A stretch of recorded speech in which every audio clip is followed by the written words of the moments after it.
I won't let you do this. Sit down and shut your mouth right now!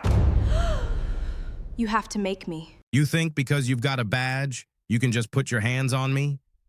Nia's voice was dead calm, a chilling contrast to the chaos of the courtroom.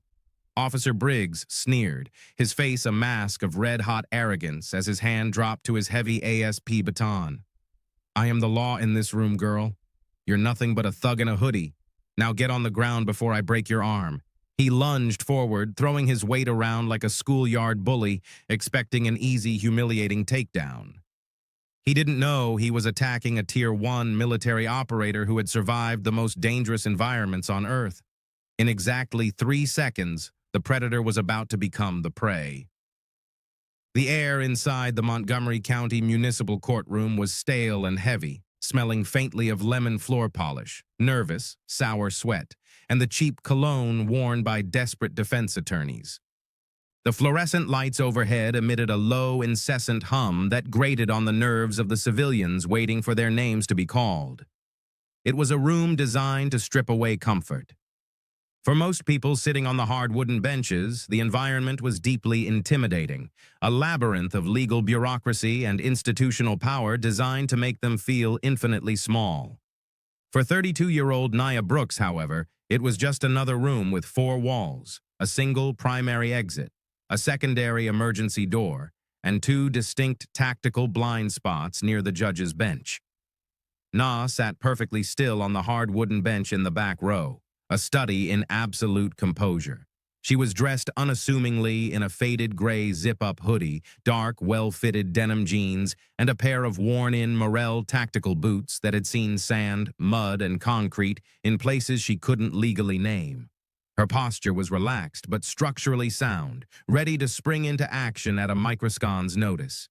Her dark eyes continuously scanned the room with the passive, hypervigilant sweep ingrained in her over a decade of elite military service.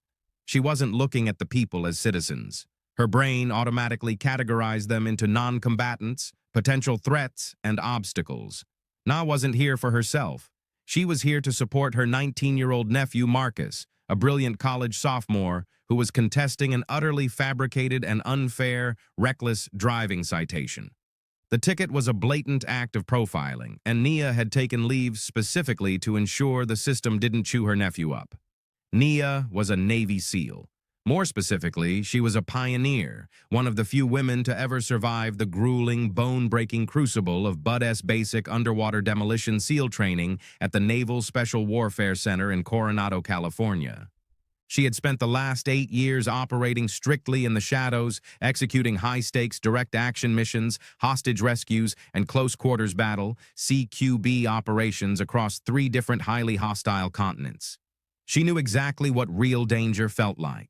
She knew the terrifying crack of a supersonic bullet snapping past her ear and the deafening concussive force of a breaching charge. By comparison, the Montgomery County Courthouse was a walk in the park. But there was a different kind of threat in this room, a domestic one, draped in the armor of local authority. Standing near the swinging wooden gates that separated the gallery from the judge's bench was Bailiff Daniel Briggs. Briggs was a man who wore his authority like a loaded, unsafetied weapon, constantly pointing it at anyone he deemed beneath him. He was a deeply bitter 20-year veteran of the local police force, relegated to mundane courtroom duty after a long, ugly string of excessive force complaints that the department and the police union had quietly swept under the rug to avoid a public relations nightmare. He was heavily built, pushing 240 pounds, his uniform stretched tight over a thick barrel-like torso. His face was permanently flushed with an arrogant, aggressive redness, exacerbated by high blood pressure and a fragile ego. From the exact moment Nia and Marcus had walked through the metal detectors at the front entrance, Briggs had been watching them. His eyes were hard, calculating, and dripping with unvarnished systemic prejudice. To Briggs, the young black man in the nervous, tightly buttoned dress shirt and the athletic black woman in the casual hoodie weren't citizens seeking due process under the law. They were targets. They were prey meant to be subdued. "Look at them," Briggs muttered under his breath to a younger deputy standing nearby, aggressively adjusting the heavy-duty belt around his waist to make his gear rattle. thinking they own the place, strolling in here in street clothes, zero respect for the law or the badge. The younger deputy shifted uncomfortably on his feet, looking away and not replying. But Briggs didn't need validation. He fed on his own toxicity. He thrived on the cheap thrill of intimidation. Throughout the long, agonizing morning, Briggs had made a deliberate point of pacing past Nia and Marcus's bench. Each time he passed, his hand rested casually but pointedly on the butt of his Glock sidearm, which was secured in a Safari Land Level 3 retention holster. He wanted them to see the gun. He wanted them to feel the threat. At one point, he deliberately bumped Marcus's knee with the heavy knurled handle of his baton, offering a deeply insincere mocking, "Watch your legs, boy. Try not to trip the law." Marcus had instantly tensed, his breathing hitching, his hands balling into tight fists on his lap. But Nia had smoothly placed a calm, grounding hand on his shoulder, her touch light, but immensely reassuring. "Breathe," she had whispered, her voice barely a breath itself. "He's fishing for a reaction. Control your space. Don't take the bait." Through all of this posturing, Nar's resting heart rate hadn't elevated a single beat. She had been brutally interrogated by hostile foreign forces during SEER training, hunted through freezing, unforgiving mountains, and pushed far past the perceived limits of human physical endurance. A small-town bully with a tin badge and a glaring superiority complex was nothing to her. He was an annoyance, a gnat buzzing around a lion. But as the morning dragged on and the clock ticked toward noon, Briggs grew increasingly irritated and then infuriated by Nia's total lack of fear. Her calm, unwavering eye contact stripped away his perceived power. In his twisted worldview, people who looked like her were supposed to look down at the floor. They were supposed to cower when a man in uniform approached. He decided it was time to teach her a harsh physical lesson in respect. At exactly 11:15 a.m., Judge Harrison banged his gavel and called for a brief 15-minute recess to review some case files in his chambers. The stifling courtroom erupted into a low murmur of relief as lawyers shuffled heavy stacks of papers, snapped their briefcases shut, and civilians stood up to stretch their cramped legs. Marcus exhaled a shaky, prolonged breath and stood up to use the restroom, desperately needing a moment away from Briggs's oppressive glaring. Nia remained seated on the bench, casually pulling her smartphone from her hoodie pocket to check an encrypted message from her commanding officer regarding her upcoming deployment schedule. Briggs saw his golden opportunity. With the judge off the bench and safely behind closed doors, the courtroom was his undisputed kingdom. He swaggered down the center aisle, his heavy leather boots thudding loudly, deliberately against the linoleum to announce his approach. He stopped directly in front of Nia, intentionally stepping into her personal space, looming over her seated figure. The harsh, pungent scent of stale black coffee, chewing tobacco, and cheap aftershave wafted off him in a suffocating wave. "Hey, you!" Briggs barked. He didn't use an inside voice. He projected from his diaphragm, his tone loud and harsh enough to instantly draw the nervous attention of the remaining 24 people in the gallery. Nia slowly, deliberately looked up from her illuminated phone screen. She didn't flinch. She didn't scramble to her feet or stammer out an apology. She simply met his furious gaze with eyes as cold, dark, and impossibly deep as the Pacific Ocean at midnight. "Can I help you, officer?" "There's no cell phones allowed in the gallery, girl. Can't you read the damn signs?" Briggs demanded aggressively, pointing a thick, stubby finger at a placard mounted near the heavy oak doors. The sign clearly stated that phones must be silenced, not put away entirely. "My phone is on silent, officer," Nia replied. Her voice was perfectly even, flawlessly modulated, and entirely devoid of the trembling submissiveness Briggs was desperately looking for. She calmly pressed the lock button on her screen and slid the device back into her hoodie pocket, keeping her hands visible. "Is there a problem?" "The problem is your attitude." Briggs sneered, leaning in closer, his face inches from hers. He dropped his voice to a malicious, growly whisper meant only for her ears, attempting to establish a terrifying intimacy. "I know your type. You come in here with your hood rat clothes, disrespecting my courtroom. You think you're tough. You think the rules don't apply to people like you." And didn't react to the racial slur or the thinly veiled threat.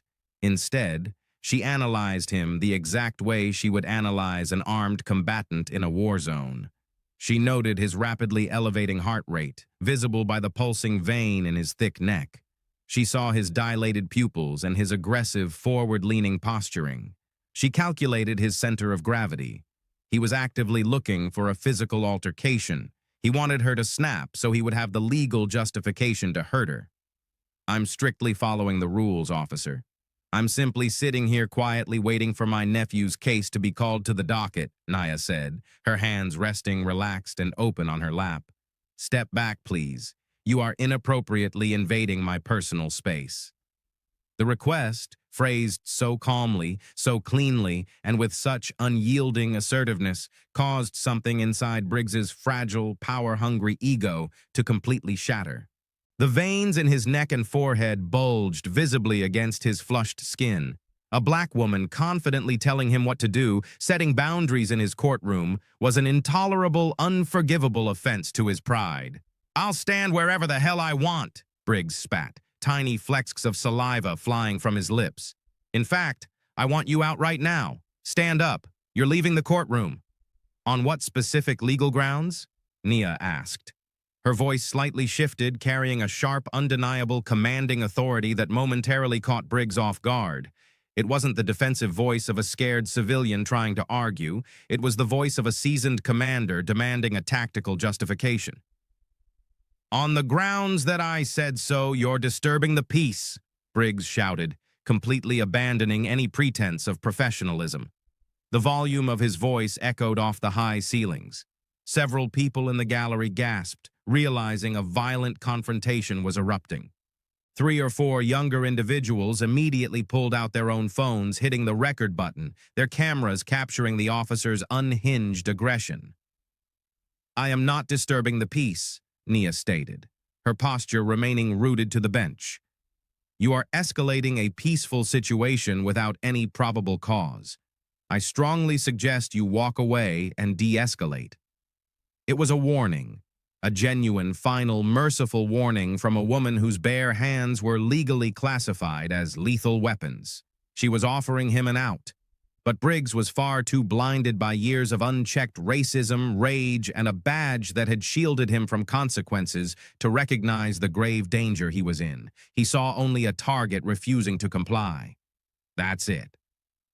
"You're going in cuffs," Briggs snarled, his face contorting into an ugly sneer. He reached out violently with both massive hands, lunging forward with all his weight to grab Nia roughly by the collar of her hoodie, fully intending to rip her forcefully from the wooden bench and slam her face first into the floor. It was the single biggest mistake of his entire life. Time for Nia Brooks did not move at the same frantic, adrenaline-soaked speed as it did for normal people. Years of grueling tactical training, thousands of hours of repetitive muscle memory drills, and intense life-or-death combat deployments had fundamentally rewired her neurological and physiological responses. When Briggs lunged at her, his movement seemed agonizingly, almost comically slow. His attack was broadcasted by amateurish heavy shifts in his body weight, flared elbows, and wide, incredibly sloppy mechanics. She didn't panic. Her amygdala didn't flood her nervous system with blinding, uncontrolled adrenaline. Instead, her world narrowed to pure geometry, leverage, and physics. Her Tier 1 training simply took the wheel. It was cold, clinical, and devastatingly efficient. As Briggs's heavy, meaty hands clamped onto the fabric of her hoodie, Nia moved. She didn't instinctively pull back or shrink away. That was the standard human flight response he was expecting to exploit. Instead, she moved dynamically into the attack, closing the distance to neutralize his reach advantage. In a fraction of a second, her left hand shot upward like a striking viper, her fingers locking around Briggs's thick right wrist in a crushing, inescapable iron grip. Simultaneously, the heel of her right hand delivered a sharp, perfectly placed strike to the sensitive radial nerve on the inside of his elbow, forcing his arm to buckle and bend unnaturally against its joint. Briggs let out a confused, wet grunt, his brain failing to process why he couldn't yank her forward. Instead of dragging her to the floor, he suddenly found his own center of gravity completely hijacked. Before his brain could even send a warning signal to his legs, Naya pivoted her hips with explosive coiled power, fluidly transitioning from a seated position to her feet in one seamless motion. She used his own massive forward rushing momentum entirely against him. Stepping deep into his personal space, her leg hooking behind his, she executed a flawless textbook osotogari, a major outer reaping judo throw she had perfected during hundreds of hours of brutal hand-to-hand combat drills on the mats in Coronado. She swept his right leg violently out from under him while simultaneously twisting his trapped bent arm downward in a vicious arc. The 240-pound police officer's feet entirely left the ground. He was launched helplessly into the air, completely inverted for a terrifying split second. Slam! Briggs hit the hard, unyielding wooden floor of the courtroom aisle with a catastrophic impact that literally shook the heavy oak benches bolted to the ground. The sickening thud of his body weight crashing down echoed through the room like a gunshot. All the air was forcefully and instantly expelled from his lungs in a ragged, wet gasp. The pain was immediate and blinding, radiating in hot flashes from his violently jolted spine and his trapped, torqued arm. But Nia wasn't finished. She knew better than anyone that a downed opponent was still a highly dangerous opponent, especially one carrying a loaded, easily accessible firearm on his hip. Before Briggs could even twitch to roll away or strike back, Nia dropped her full body weight onto him like an anvil. She drove her right knee precisely and punishingly into the soft tissue space right between his shoulder blades, pinning his upper body absolutely flush against the cold linoleum. She wrenched his trapped right arm hard behind his back, torquing his wrist and elbow into a severe, agonizing pain compliance lock. The pressure was calibrated perfectly. It hovered a single millimeter away from completely snapping his rotator cuff and dislocating his shoulder. If he struggled, his own movement would break his bones. With her free left hand, she instantly and methodically swept down to his heavy-duty belt. She didn't try to draw his weapon. That would legally be perceived as an escalation to deadly force, a mistake she would never make. Instead, she slammed the flat of her palm down hard on the Safari Land holster's retention hood, physically ensuring the locking mechanism engaged, so the gun was permanently locked in place and inaccessible to him. In the same fluid motion, she stripped his heavy steel ASP baton from its friction pouch and tossed it sliding across the floor well out of his reach. The entire violent sequence, from the exact moment Briggs aggressively grabbed her hoodie to him, being utterly immobilized, disarmed, and pinned groaning on the floor, took less than 3.5 seconds. The courtroom was locked in a stunned, paralyzed, absolute silence. No one dared to move. No one even seemed to breathe. The civilians holding their phones were frozen in shock. The only sound in the vast room was Briggs's pathetic, strained wheezing and whimpering as he struggled uselessly against the immovable, rock-solid weight of the woman pinning him to the floor. "Do not move," Nia commanded. Her voice wasn't elevated. It wasn't angry, frantic, or breathless. It was the chilling, absolute authoritative voice of a Tier 1 operator who had complete, unquestionable control over life and death in that exact moment.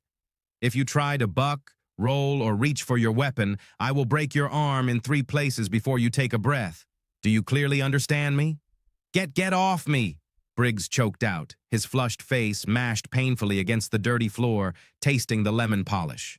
Humiliation, pure panic, and agonizing physical pain wailed in his strained voice. "Assault. Assault on a police officer. You initiated unwarranted hostile physical contact," Nia stated loudly, her enunciation crisp and perfectly clear, ensuring the dozen civilian cell phones still recording the incident captured her legal defense flawlessly. "I executed a proportionate, non-lethal defensive maneuver to neutralize your threat. Stay down and do not resist." Suddenly, the heavy double doors at the back of the courtroom burst open violently. 3 other deputies, alerted by the sickening crash, rushed into the aisle. Their hands flew instantly to their bright yellow tasers and black sidearms, their faces going pale with absolute shock at the impossible sight of their massive senior officer pinned helplessly to the ground by a single unarmed woman. "Hey, get your hands in the air! Get off him right now!" the lead deputy shouted, his voice cracking with panic. He aggressively unholstered his taser, aiming the dual red laser dots directly at the center of Nia's chest. The atmosphere in the room instantly became electric, volatile, and deeply mortally dangerous. Nia knew the grim statistics. She knew exactly how quickly chaotic high-adrenaline situations like this could turn fatal, especially for a black civilian surrounded by nervous, trigger-happy law enforcement officers defending one of their own. She didn't hesitate or try to argue her position from the floor. She immediately released her punishing grip on Briggs's arm, smoothly stood up and raised both of her hands high into the air. She kept her fingers spread wide, showing her empty palms, and slowly, deliberately, stepped backward, putting non-threatening distance between herself and the downed, gasping officer. "I am unarmed. I am fully complying with your orders," Nia announced, her voice ringing clear, steady, and remarkably calm through the chaotic shouting room. She purposefully modulated her tone to trigger their de-escalation training rather than their fight-or-flight reflexes. The officer down on the floor initiated an unprovoked physical assault against my person. I acted strictly in self-defense to prevent bodily harm. Briggs scrambled clumsily to his feet, groaning loudly. His face was an ugly mottled purple with unhinged rage and deep shame. His normally crisp uniform was rumpled and covered in floor dust, and his carefully curated aura of untouchable dignity was shattered into 1,000 irreparable pieces in front of a live audience. He clutched his throbbing shoulder, gasping greedily for air, but his profound public embarrassment quickly acted as fuel for a venomous, desperate hatred. "She attacked me!" Briggs screamed, pointing a thick, trembling finger at Nia. Strings of spit flew from his lips as he actively tried to control the narrative. "She came at me like a wild animal, resisting arrest, aggravated assault on a peace officer, attempted disarming of a firearm. Cuff that animal right now. Put her in the dirt." The younger deputies hesitated for a crucial second. They looked wildly between the composed, completely unbothered woman standing perfectly still with her hands raised in surrender and their red-faced, screaming, disheveled senior officer. The visual evidence didn't match Briggs's frantic story. "I said cuff her, damn it!" Briggs roared, stepping forward as if he might strike the younger deputy. Intimidated by rank, two deputies moved cautiously forward, grabbing Nia's arms and wrenching them roughly behind her back. She allowed them to do it.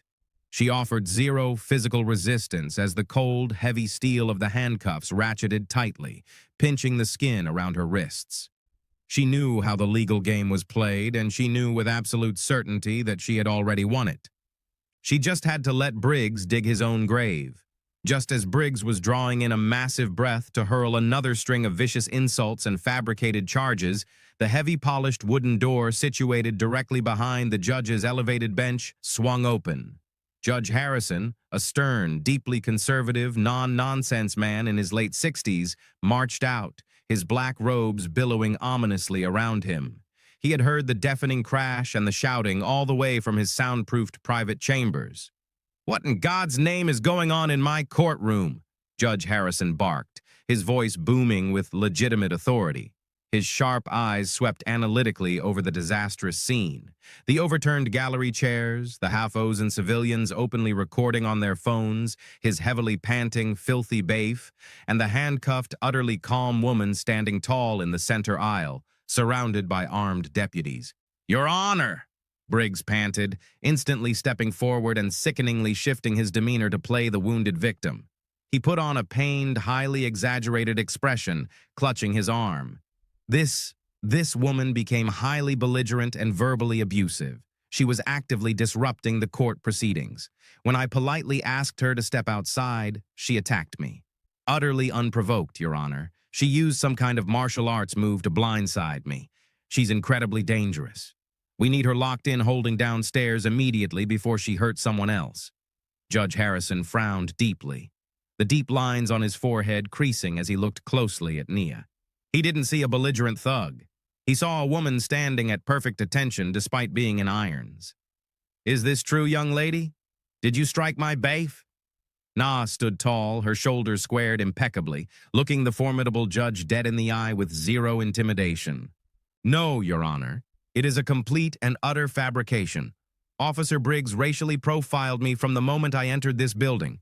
He harassed me, invaded my personal space, and then attempted to unlawfully and violently grab me by my clothing to drag me to the floor. I utilized a standard defensive takedown merely to protect myself from his unwarranted assault. "She's lying to your face," Briggs shouted, his confidence artificially bolstered by the sight of Naya in handcuffs. In his small, corrupted mind, he was untouchable. He was the veteran cop. She was just a civilian minority. The justice system would always protect him. The blue wall of silence. Always had before. "She's a violent, lying thug. Judge, lock her up and throw away the key." "I am not a thug, Officer Briggs," Nia said.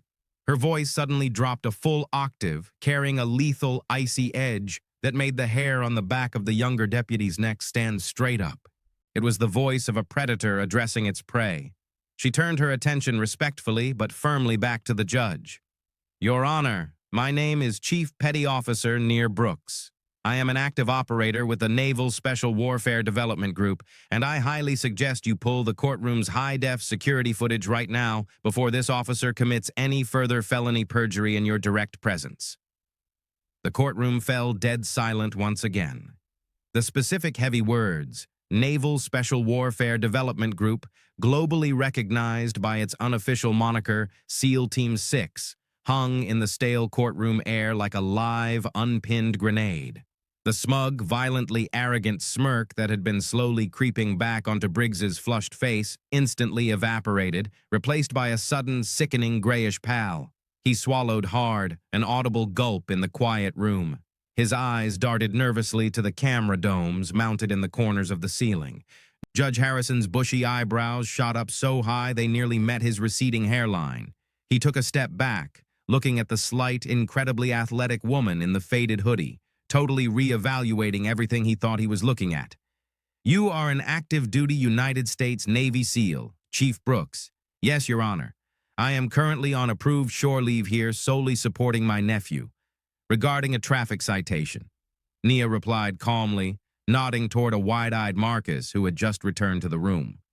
"And as an elite military operator trained extensively in kinetic threat assessment and lethal close-quarters combat, I can assure you beyond a shadow of a doubt that if I had genuinely wanted to attack Officer Briggs, he would not be standing here right now breathing well enough to lie to you about it." A few people in the gallery, emboldened by Naya's unyielding defiance, stifled nervous, mocking laughter. Briggs looked like he was going to be physically sick. The blood had entirely drained from his extremities.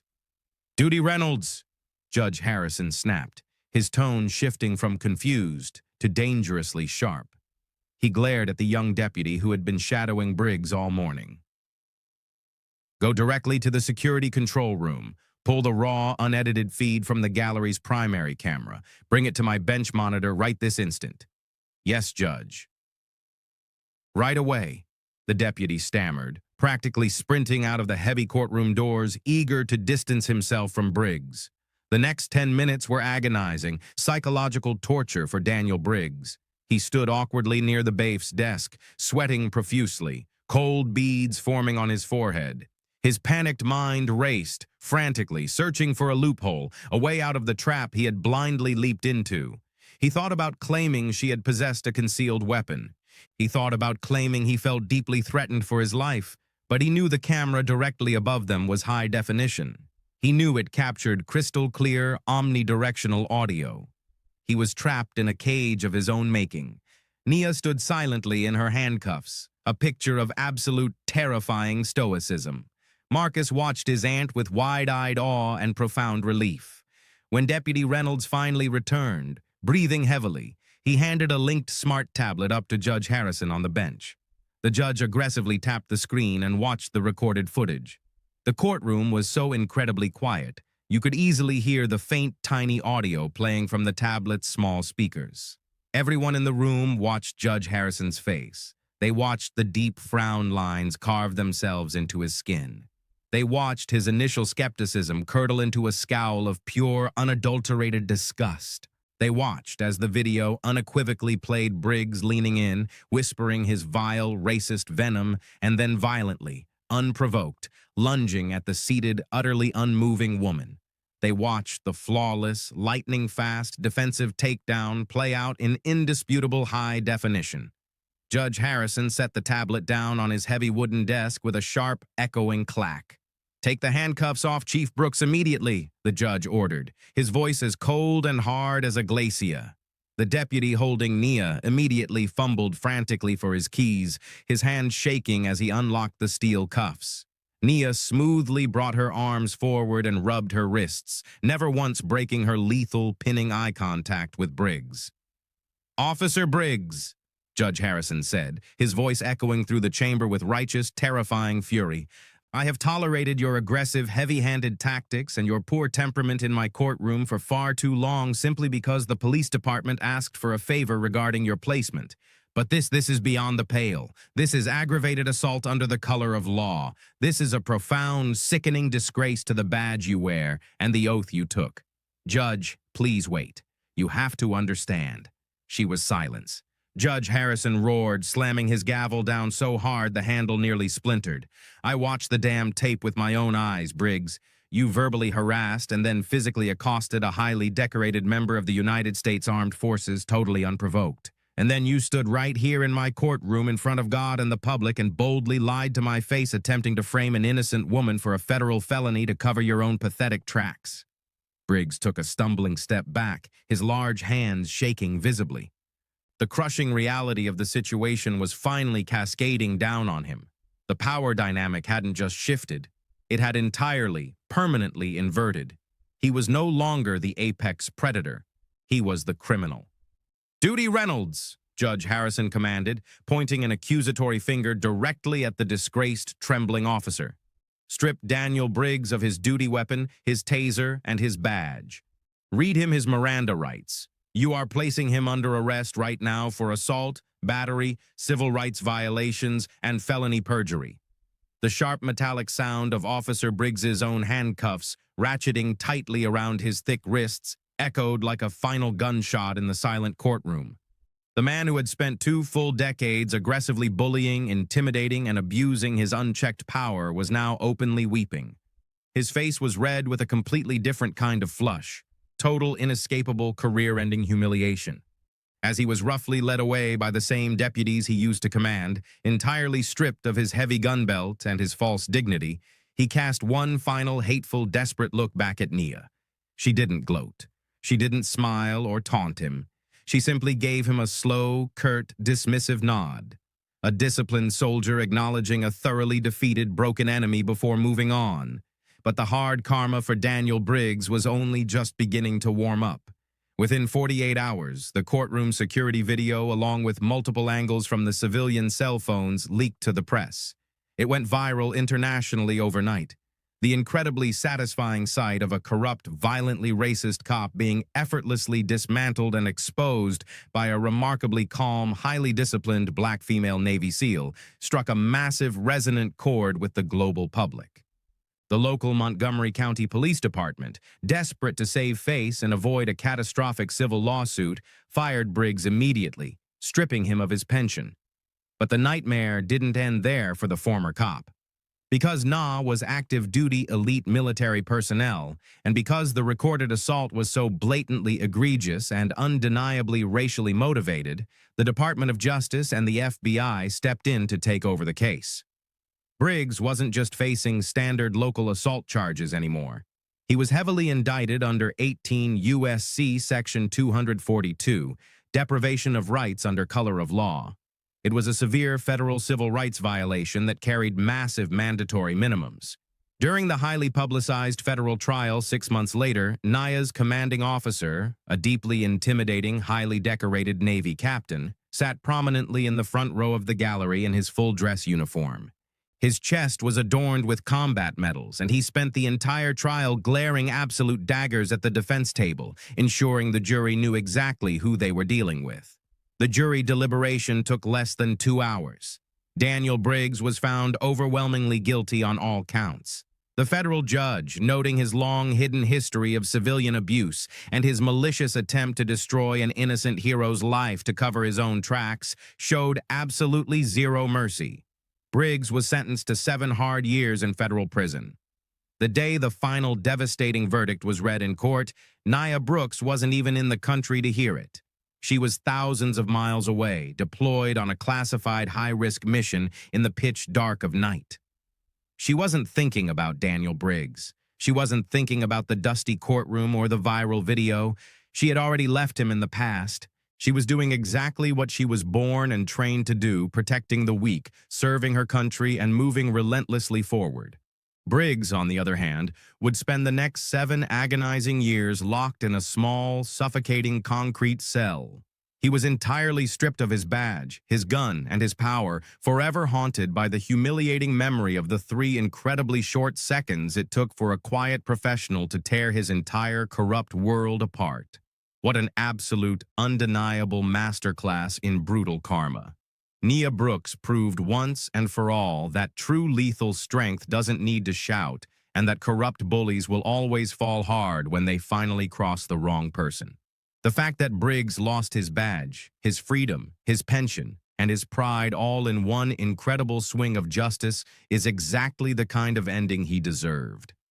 If you love this intense story of instant karma and a true silent hero putting a corrupt, abusive cop exactly in his place, hit that like button right now.